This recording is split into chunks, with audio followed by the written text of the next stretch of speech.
Hello, this is Reverend Don Lewis coming to you from beautiful Salem. And tonight our question comes to us from Draconum Blade, who asks appropriately enough whether it is permissible to use a wooden sword as a ritual blade, as opposed to a metal implement which might be illegal in certain places. And the answer is, well, of course. Not only can you use a wooden sword, but for that matter, you don't have to have any kind of physical ritual blade at all. You can visualize, you can use your finger. But yes, certainly you could use a wooden ritual blade. And here at the World of Witches Museum, we have an exhibit of athames, and one of them is this lovely wooden athame, which has belonged to me for many, many years. When it first came into my possession, it had a matching wooden wand, which has subsequently gone the way of all flesh. It's made of ebony and comes from Africa, and is perfectly suitable as a ritual blade. We also have this stone blade, which has the same properties as any other athame, but is made of stone. And we actually have two of these.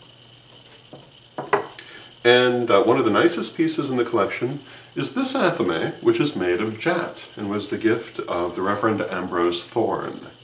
And it's one of the nicest pieces in the collection, and we show these particular athames along with other metal athames to emphasize that the shape is essentially symbolic, that it represents the power of thought to cut through things, but that it's not necessary to have an actual knife as your ritual blade. In fact, even when they are made of metal, they very often do not have an edge, because people want to emphasize that it is not in fact a weapon.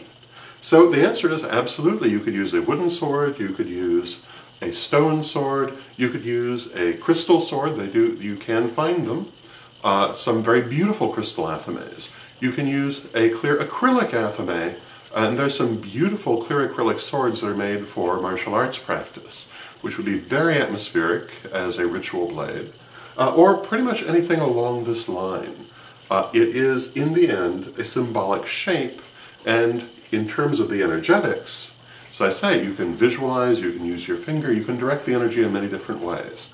Of all the different athames I've seen, I think probably the most unique belonged to Hal Story of Panthea Temple in Chicago, who used a laser pointer as his athame.